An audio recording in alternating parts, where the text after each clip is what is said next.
So it might seem a little bit just disingenuous to say that this will be Matt Gray's hardest season as Sutton United manager, because the U's have always been battling against the odds. First of all, in the National League to win the title at that level in 2021, but also in League Two to achieve the mid-table and playoff chasing seasons they've had in the past couple of seasons. But it does feel like this season will bring new challenges. They've lost a number of key players, including Omar Bugiel, Will Randall and Ali Smith. So how do they respond to those challenges, and can they continue to acclimatise and progress within this league? Well, to discuss all of these things, I'm delighted to be joined by Dan from Gandermonium and Sarah from Amber Salamander. How are we, folks? Good, thank you. Yeah, it's great to have you on the show. First of all, we're available on YouTube and on Spotify, so you can go and check out the other episodes. We're covering all 72 clubs across the EFL, and give us a subscribe if you can. While we're at it, we're also joined by Mike from the excellent Sutton Podcast. How are you, Mike? Very well, thank you. I think you might have mixed me up with someone else with that excellent, but thank you. Yeah, we really appreciate your time. Thanks for joining us. Coming to you first, Dan. How do you reflect on what Sutton have achieved in the last 3 seasons? Yeah, it's. I think last season was a bit more what we expected first time around. I think a bit more struggle. It was because the first season we adapted really well. Obviously got to Wembley. We're on the fringe of the playoffs a lot of the season after a slightly slow start. So yeah, I don't think there were too many surprises last year.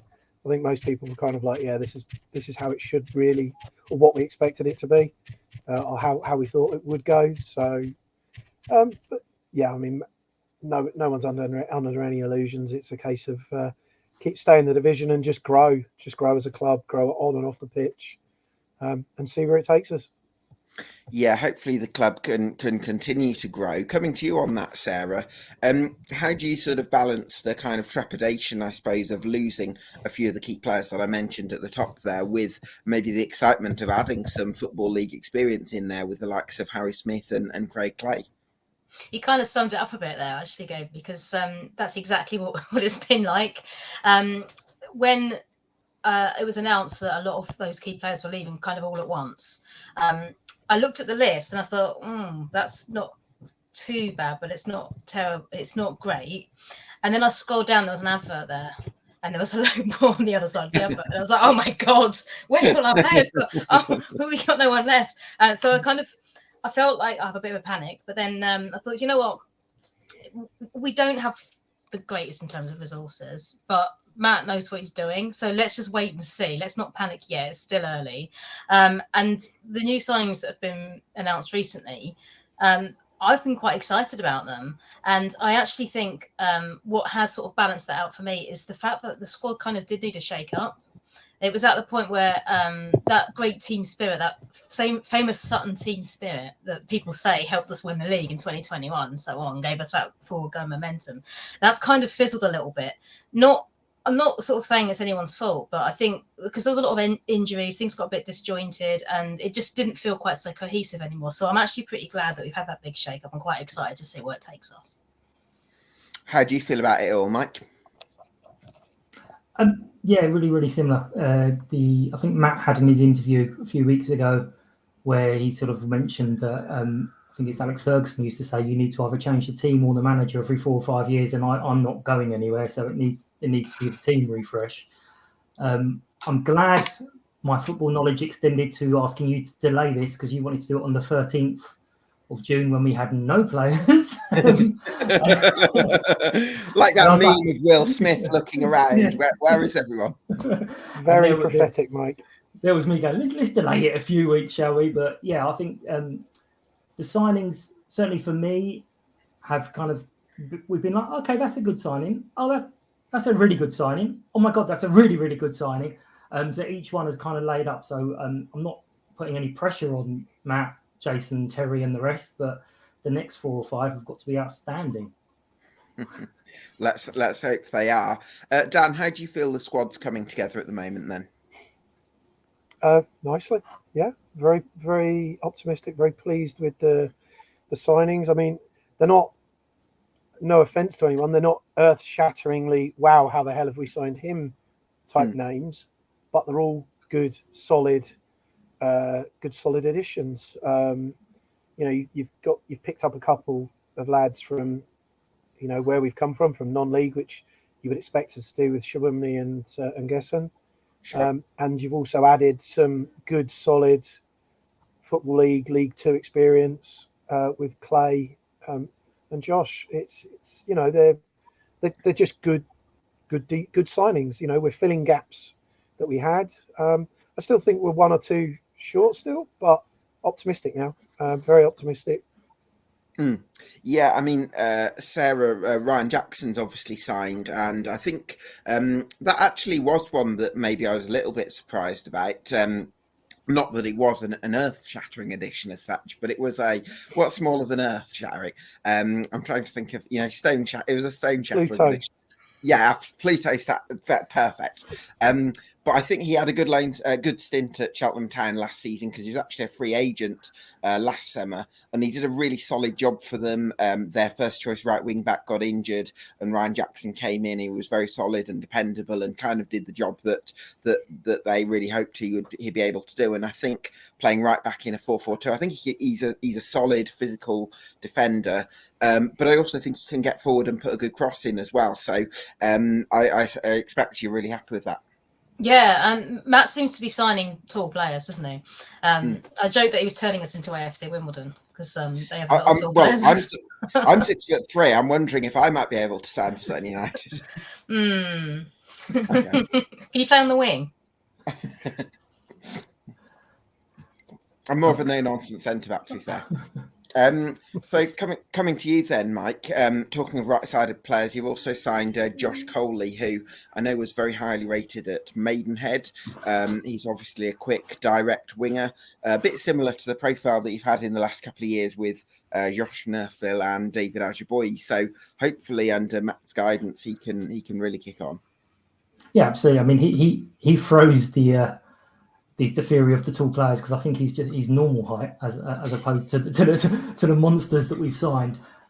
Harry Smith was saying it's a bit weird because he's normally, whenever he goes anywhere, he's the tallest there, and he's looking around at Sutton going, "There's people taller than me."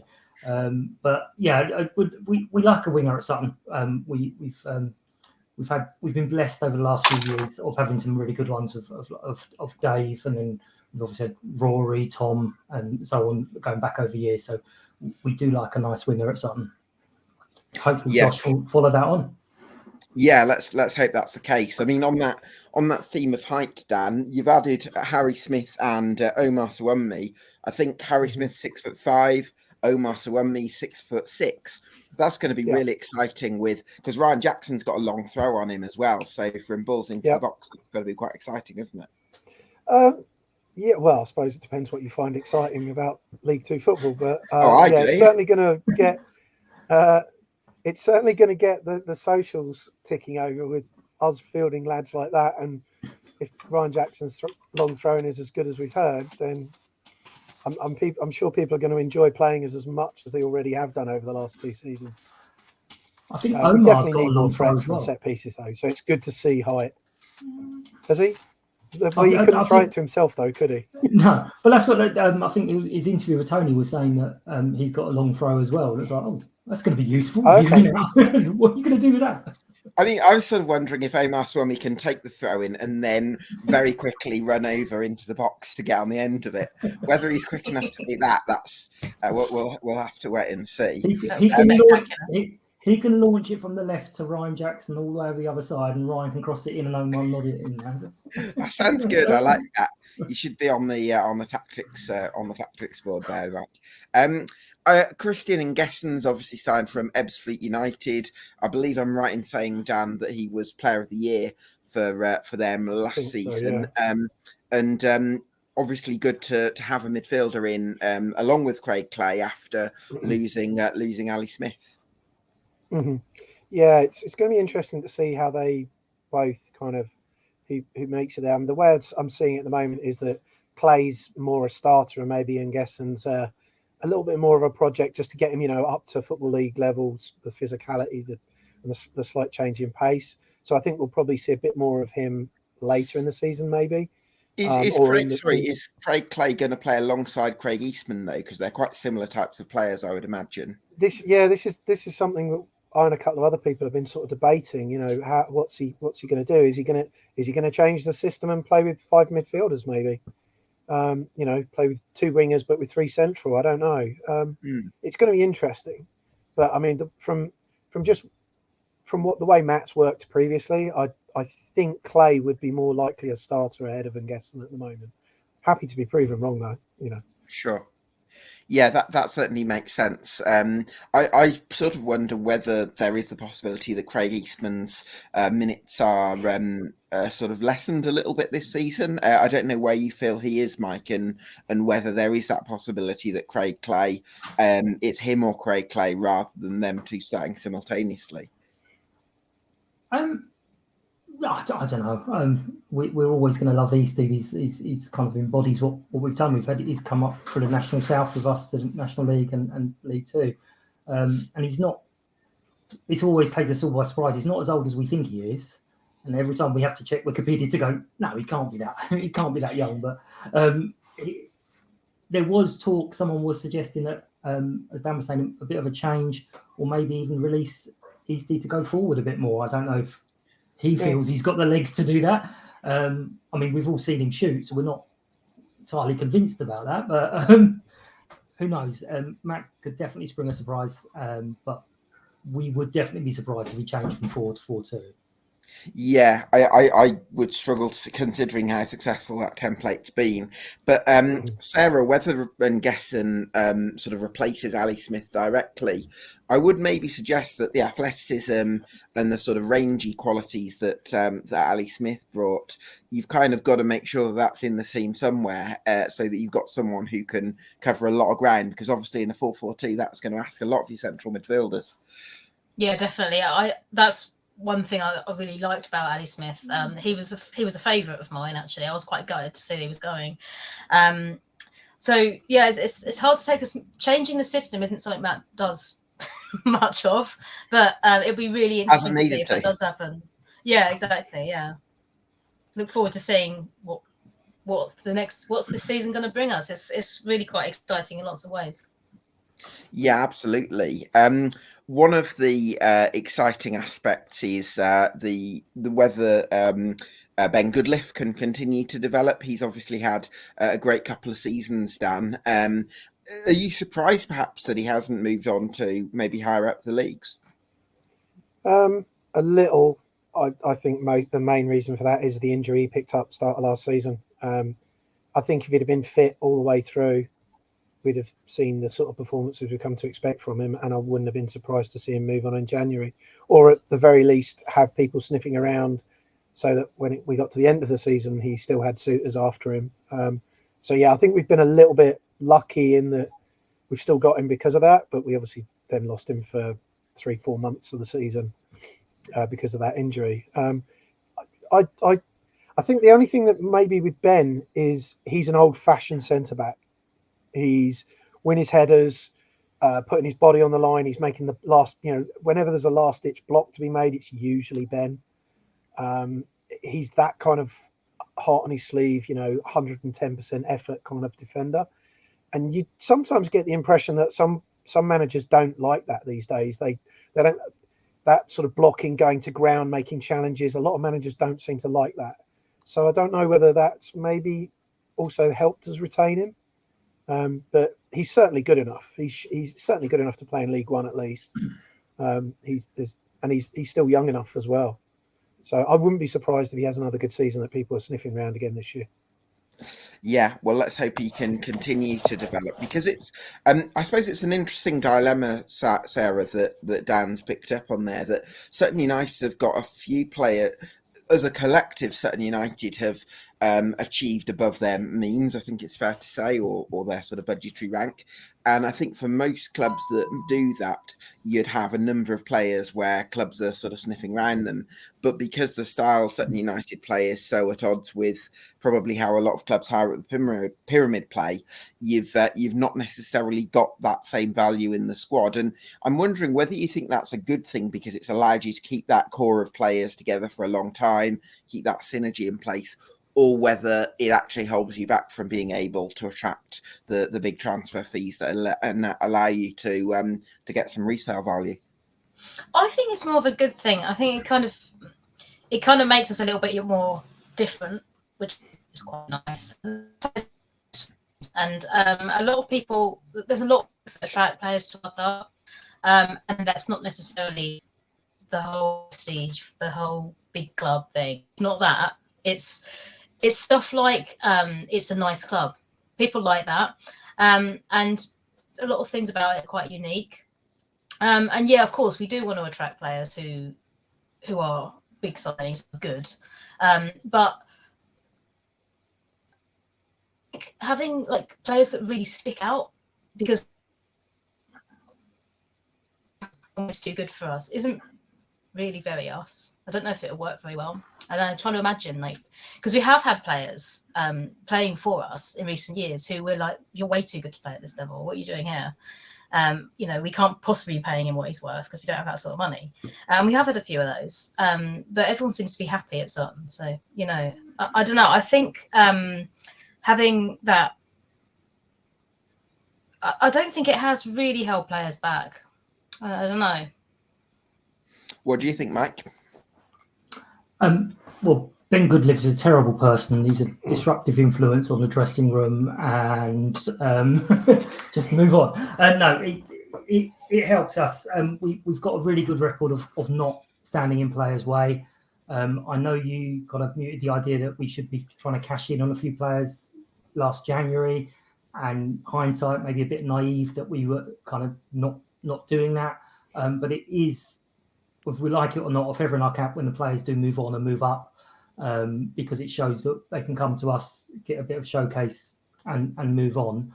I think we can attract players because exactly what Sarah was saying is we are a friendly club. I mean, it's lots of players say it's so strange at Sutton because the chairman, you know the board are at every game. They're wandering around doing bits on match days as well.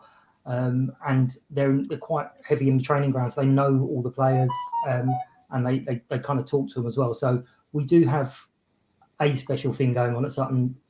Probably the non-league. I think, Dan, you may have coined the phrase of bringing non-league to the Football League a few years ago. And it's still really, really true. But yeah, it's disappointing sometimes when players leave, especially a few moving sideways rather than upwards. But what can you do? We've got lots of new players now to look forward to for the next couple of years, and then move them on.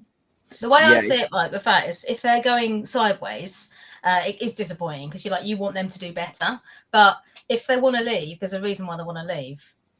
Absolutely. And there's no point trying to keep them, is there? No. Sure.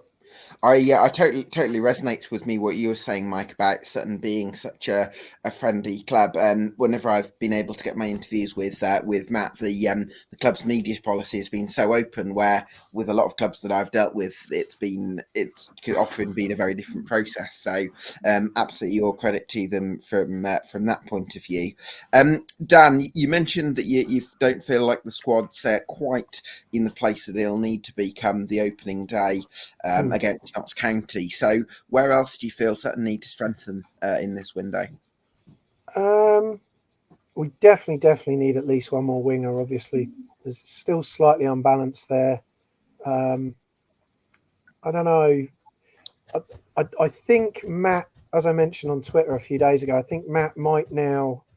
I think he'll go to the loan market unless someone falls in his lap. We get a player that feels a need he feels we have that he can get, but I think he'll probably go to the loan market for the last couple of spots, and we probably won't see that until we actually kick pre-season off, just purely because it seems loads of clubs like to have players with them for their sort of their open of pre-season, and then that's when they start doing deals to get loans out. But yeah, we definitely need at least one winger. I think he might look at another forward, maybe. Maybe someone with a bit more experience than what we have, because we've got Angol and we've now got Smith. They're both quite experienced. Yeah, but behind that, because he likes his depth. So I think behind that, you've got Kylian Kouassi, who's still, I think he's got a good, I'd love to see more of him in pre-season, because I think he could do a job for us. But he still doesn't have a massive minutes behind him.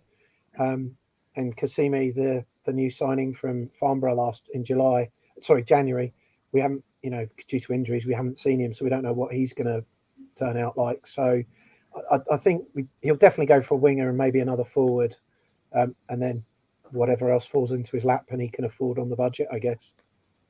Yeah, it feels like the last couple of seasons, Sarah, Matt's tended to like having a couple of experienced forwards and then a couple of sort of raw, quick, strong types that have maybe come up from non-league. Dan mentioned Kouassi there. I'd also throw in Fadahan. Is Toke Fadahanzi? Yeah, he's another one. I mean, do you think there's a world in which Kouassi and Fadahanzi have a good pre-season and then actually change Matt's thinking in terms of what his sort of main squad's going to be for this season? Maybe. I think Matt's pretty open-minded about that, actually. I think he goes in, he's like, well, let's have a look and see how pre-season goes, and then we'll make those decisions. I get the impression that he doesn't sign players to fill spaces. He brings in players that he thinks are gonna, because we've got a pretty tight budget, as we always bang on about. But you've got to use that wisely, and you can't have dead wood. You can only bring in players who are going to do a job, whether it's now or if it's for development. And that seems to be something that he's quite strong on, Matt. He likes to develop players, and I really like that. Not only does it give players opportunities that wouldn't otherwise have, but it also gives you that mixture of experience and kind of raw talent, if you like. I mean, David Ajiboye was one of those as well. He brought him from non-league and from lower down non-league, because we were non-league. But I think it's kind of like nobody's place in the squad is set in stone. To see how pre-season goes, and then ask me that again. Yeah, I'm sure we'll come back to this one. Mike, how are you feeling about the striking department?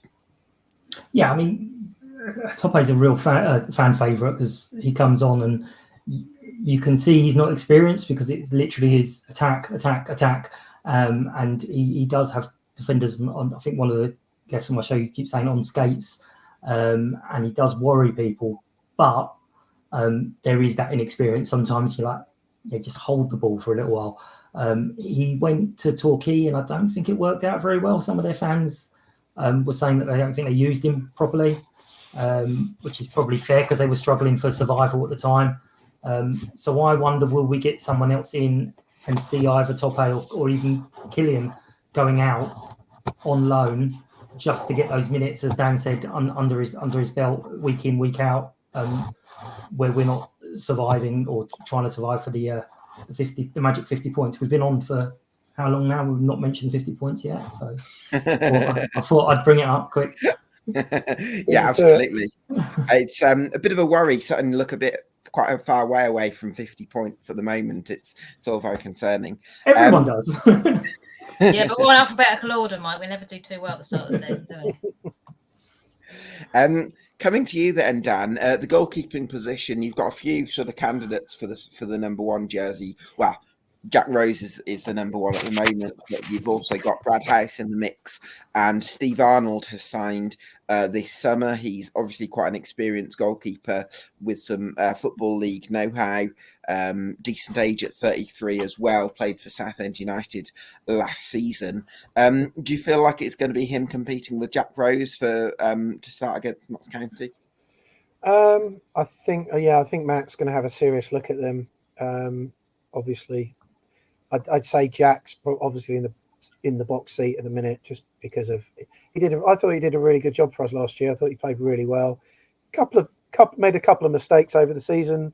And unfortunately one of them came sort of the week we saw I think it was the day after we signed Lewis Ward. But he was just very solid, reliable. rarely let us down. So I want to see the other guy. I obviously want to see Arnold and see what he's about. But I wouldn't be overly surprised to see Jack Rose being the starter on the first day of the season. Yeah, we'll have to see about that. I also wanted to ask you, Mike, about the centre back position, because John and Goodliff have obviously established a really strong understanding between them over the last few years. Joe Kizzy showed last season that he can fill in there as well, even though he's primarily a right back. But do you think that with Ryan Jackson signing, there's a possibility that Kizzy is more of a regular contender by design, I suppose, for the centre back spots, and someone that might actually compete with John and Goodliff and be the first choice cover for them when either get injured? Yeah, that is one of the interesting ones, because obviously Joe would be expecting to be the first choice there, and Ryan's not going to be coming to Sutton to sit on the bench. But you've got Omar in the mix as well. So there's four that can definitely play at centre back. It will be interesting. I think Louis has picked up a few injuries last year, so I don't know whether Matt's wanting the strong cover for that reason. But again, it's going to be, he is really open-minded. Matt won't tell someone they're going to be the first choice. It will always be you're coming into battle for the spot. Some people can't handle it, some people can. But yeah, that's definitely one of the questions of, as Dan was saying earlier, are we going to go free at the back to cater for this, where we've got Joe who can cover, or is it going to be just a straight fight for the right back spot? Will Ryan be pushed forward a little bit as well? Who knows? But yeah, Joe, I think will rise to the challenge of having someone, but it's going to be interesting for us, and a bit strange really, because you kind of, with Matt, you can almost, if you're doing your fan hub thing, you can almost just put in the team from the previous week, and you're going to get 9 or 10 out of 11 almost every week. But this year could be very interesting where he changes things up. Yeah, that'd certainly be really interesting to see. Dan, the recruitment from non-league at Sutton has been pretty reasonably strong, I think it's fair to say. And you've certainly shown that there can be some sort of raw talent that can be unearthed from steps 2 and 3, and you've obviously got 1 or 2 key people, I think, on board as well. But I just wonder, as well, as the club sort of evolves and looks to sort of try and stabilise in the EFL, is there a world in which the club actually starts to look a little bit higher up the pyramid in terms of looking to bring players in? I think that an aspect of that will come in, because obviously this is only our 3rd season. So, I think that will mostly come with getting loans or players released from maybe Championship League One clubs, or maybe getting youngsters on loan from things like Premier League outfits. I don't think we'll ever quite do away with we'll just look up and around us. I don't think we'll ever do away with recruiting from outside the Football League, just purely because we know they're there. We know there's talent there. The guys at the top end of the club know that there's talent there, just because of players we've had come through our ranks over the years. So I don't think there'll ever come a time where we'll discard that completely. And I mean, as Peterborough have shown, and they're now in League One competitive, they're not afraid to throw a few quid at picking up decent talent that's in the non-league ranks. So yeah, I don't think we'll ever completely switch and move away from that sort of model, even if we do end up moving up a division, or anything like that. Yeah, well, hopefully the club can continue to find those gems for a long time to come. And Sarah, speaking of sort of, I suppose, evolving the process for Sutton United as it looks to establish itself in the league, I do wonder what's going to happen from an ownership point of view, because at the moment you've got such a stable ship where you've got a board. I think Bruce Elliott and much of the board are accountants, and they're very tight and very sort of cagey with the money and I think in the current climate, you can't be anything other than hugely appreciative of having owners that are so protective of the club and the financial sustainability. And yet, I also wonder if there'll come a stage where the club actually does need a little bit of new investment at a certain stage in order to compete with the demands of League Two, because the league is going to get stronger, and there is new investment coming into the league, and there are going to be new challenges that come with that. Yeah, well, the club is shareholder owned, so it's not like we're going to just sort of randomly sell the club to someone. But the club has looked at, there have been some shareholders, some people coming in want to invest and buying into that a bit. So I think it's the way we're set up I quite like, because it allows for that investment to come in without kind of completely changing the structure of the club, or without completely kind of changing the way the club's run. You can keep the same core of people in there, but we can have, investment. We can have people coming in and out because of that shareholder thing. So I don't really see that as an issue. But I mean, you do raise a good point, because things are changing. Things are constantly changing in football, aren't they? And who knows what the future holds, really. But I mean, I don't think there's anything for us to worry about at the moment. Yeah, I think coming to you on this, Mike, it feels like if there was to be any sort of change upstairs, it would be a case of people. I don't think the club would ever, like Sarah mentioned, because it's there's lots of shareholders. It's not a case of anyone can buy a huge outright stake because the club is so sort of protective of where the shares go. But if there's people who want to come in and invest a little bit into the club, do you think there's a stage where the club might be open-minded about bringing in some new investment?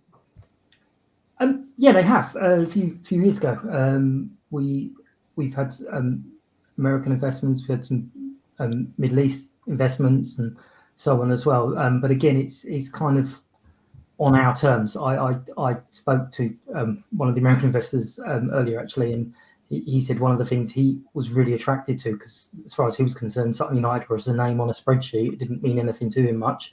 But when he spoke to the board, he was really impressed by the fact they weren't just holding their hands out saying, give us some money, we've got a striker to sign. They were more concerned about what his interests were, why he was wanting to invest. And he said their fiscal responsibility was something that really, really attracted him to the club. But as Sarah said, the way we're set up, I couldn't win the Euro Millions and just stroll down and go, right, I want to buy Sutton United, because they'll say, lovely, thanks for the money, you can have a seat on the board and you get one vote the same as everyone else. And it was a few years ago, Dan, you might remember, when Matey Boy rocked up before we bought Carshalton. And again, we just basically said, no, you're not going to be able to buy the club lock stock. And he went down the road and bought another club and almost ruined their existence.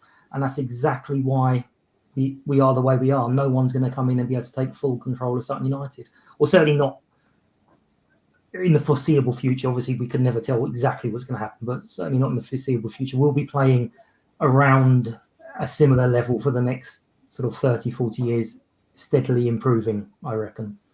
It's taken me a long time to accept that, but we'll be steadily improving for years. I mean, to be fair, if you could steadily improve for the next 40 years, I think that would be great. Coming to you then, Dan. Well, I've got two questions for the panel, really, and the first is one for the most optimistic Sutton fan. So I don't know which of you three would say you're the most optimistic. No, Probably me. I'll take you then, Sarah. Okay. What would be the reason for me to be massively behind Sutton United when I make my 1-24 predictions in a few weeks? And what will be the reason to think, they could really be a dark horse for the playoffs next season? Don't care where you predict us to finish. We'll finish where we finish, no matter what you say. But